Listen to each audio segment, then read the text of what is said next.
Throughout my life, everyone around me, my friends, my family, my teachers, they always told me this one word: think before you do anything. But this one word actually caused me more harm than anything else. But then I came across these two words. And I soon realized that these two words are actually really helping me what I want to do. So I'm going to tell you guys my story and tell you how these two words have really helped me shape my life. When I was in school, I used to think before I would raise my hand to ask the teacher a question. I would think before answering the questions in my own words. I would think before doing anything. And in the process, I didn't end up doing anything at all. But then, in 11th standard, I became extremely fascinated by the concept of filmmaking. The fact that you can take a small little handycam and then show the rest of the world what's inside your head, I thought that's a very, very powerful medium. At the end of high school, I went up to my mom and her best friend, Anu auntie, who always seems to take an active interest in my life. I told them I want to be a filmmaker. And obviously, they weren't very impressed. Because in India, if you want to be anything other than an engineer or a doctor, you're considered a terrorist. They obviously said no. But the sad thing was, they made me do this. Maybe I won't be a successful filmmaker. Maybe I won't make enough money. Maybe I won't make it. Now, this one word got me into a lot of trouble because it got me into this. Now, not that I have anything against engineering, but I hated it. Every minute, every second of it. But something happened in engineering. Up until then, I was an above average student. I had never failed. But for the first time in my life, I failed. And that one moment of failure actually turned out to be a very strong moment of success for me. Because from then on, I didn't have to prove anything to anyone anymore, except myself. So I decided to do this. So I took up my handycam again, and I started shooting all my short films, and I started uploading them. And then in 2006, this wild little invention comes along. You know, it lets you upload all your videos at a click of a button, and the rest of the world can see it.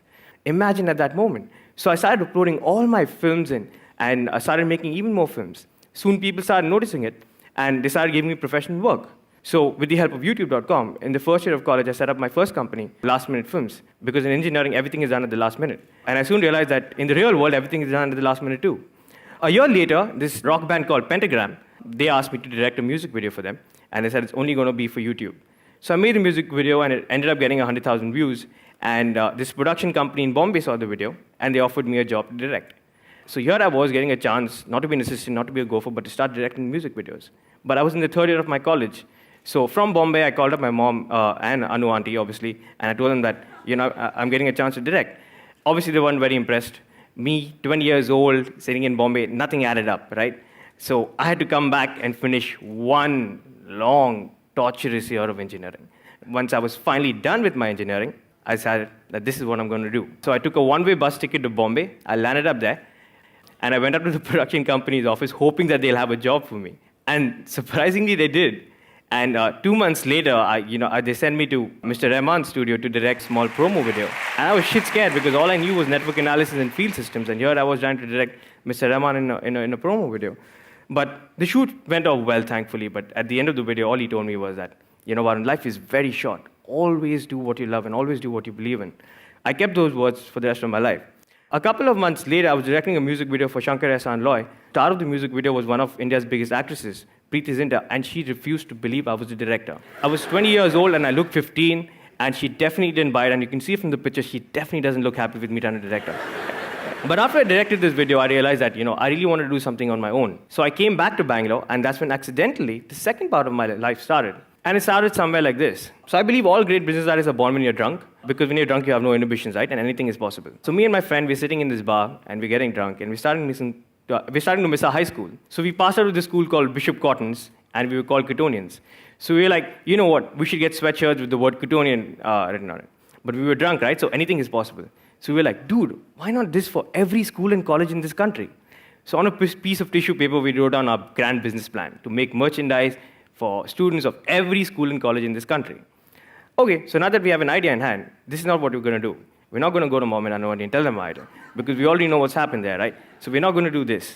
But the problem was that we didn't know anything about running a business. Nothing. Absolutely nothing. So this is what we're supposed to do. But 4 years of engineering, and they never taught me Microsoft Excel. And I realized that that's the only thing needed. That one software practically defines everyone's life. So, and obviously this caused a lot of problems before, right?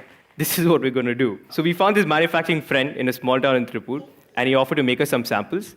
We landed up at the old boys' day of Bishop Cottons with our small little stall and hoped that people would be interested. At first, nobody showed up, But then this one kid came and asked us, where do you get this hoodie from and can I buy it? And we said, yeah, you can. And then he got 10 of his other Cottonian friends and they got 10 of theirs. And in the first day itself, we ended up selling 2,500 hoodies. So that's when we knew that, yes, we have something in our hands. And the good thing was, when these Cottonian kids started wearing their hoodies and started moving around town, students from other schools and colleges got insecure. So they were like, where do you get that from? And that was our intention. So we knew that they're going to come to us. But then we knew that if we're going to do this for the entire country, we've got to figure out a plan. So in 2009, we officially launched Alma Mater as an online store to cater to students of schools and colleges across India. But the moment we started, that's when all the problems started. My friends were like, dude, what's wrong with you? Why are you doing this? You should just get a regular job. Why are you taking such a big risk? My mom was really worried because she thought I won't get any dowry. In India, if you don't work for Infosys, you do not get dowry. My mom was really worried. And Anu auntie called me a t-shirt salesman. All of this really started playing with my head. And I became really insecure. And I was like, what am I doing? What am I doing? And then I just went back to that one small moment of engineering where I failed. And I thought, I failed in engineering and nothing bad happened. If I fail in this, what's the worst? So we decided to give it a shot. And soon enough, things began to change. We started growing. People started noticing us. They put us on the cover of India's biggest magazine. They wrote more than 50 newspaper articles around us.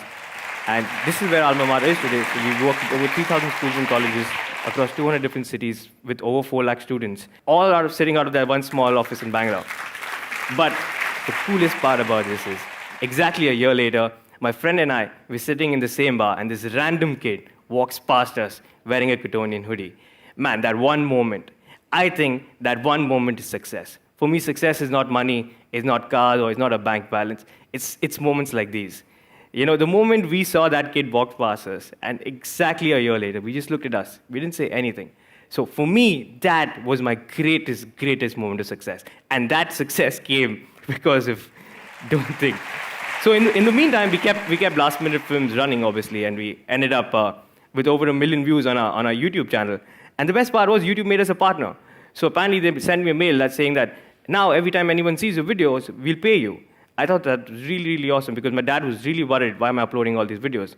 But the moment he came to know that I'll get paid for it now, he was like, you should upload as many videos as you can. So now I come to the very interesting part of this story. This Anu auntie character, right? She was always a strong part of my life. She's that character who always, butts her nose in all of my activities. So I had to figure out, how to deal with this situation. So I should write a lot of notes on Facebook and blogs about Anu auntie and, secretly telling them about, how she's damaging my life. And then somebody said, you should write a book about it. The problem was there are 50,000 words in a book. The most number of words I've ever written is 500 words. So I was like, how will I write a book? But then I remember my English teacher once told me, everything looks tough until you actually go ahead and do it. So I started, and I never stopped, and I actually wrote 60,000 words. And I wrote a book called How I Braved Anu auntie and co-founded $1 million company. We made our greatest adversary, Anu auntie, into our brand ambassador, right? Because the book was about how we started Alma Mater. And Anu auntie became really famous. So here she was going around telling everything against us, and now she was famous. She couldn't say anything against us anymore. But the most interesting thing about the book was we were bootstrapping, right? So we never had money to market our company. So now somebody else is marketing our company and paying us. You get paid for marketing. I never thought that a concept like this could exist. I only realized that you have to pay a lot for marketing. But there's also a way where someone else can pay you to market your very own company. I knew that the book was doing really well because it sold a lot of copies. But the most interesting thing was when I walked into an auto and the auto guy was selling my book. And I took this picture and I sent it to Anu auntie. And she sent it to all her friends because for her, this was the high point. So I'm going to end my talk with a small little story since Ink is all about stories. It's about 2 gentlemen, Mr. Rajat and Mr. Ashok. So I met Rajat on a plane and he told me the story. They both went to IIT in the 1980s. Then they went to Harvard Business School. Ashok went on to work for Apple. Rajat went on to work for a big consulting firm. Rajat recently came down to India for a business meeting. His car broke down in Calcutta, and they took him to this garage. And he found that the guy who was repairing the car was Ashok. Rajat was shocked. He was like, Ashok, how could you be repairing the car? You're the smartest kid I ever knew. You should probably be the CEO of some company. Then Ashok told him his story. He said, you know what, I worked for Apple for a few years, and I came back to India, made a company that increased fuel efficiency, sold that, and then started this garage because all I really loved was repairing cars with my very own hands. Rajat was the one telling me the story. He told me, Varun, I'm 65 years old. I'm the vice president of my company. My only regret in life is that I didn't live a life that I wanted to live. I lived a life that somebody else wanted me to live. And all he told me was, don't give up on your dreams. And for me to do that, I think, don't think, just do. Thanks.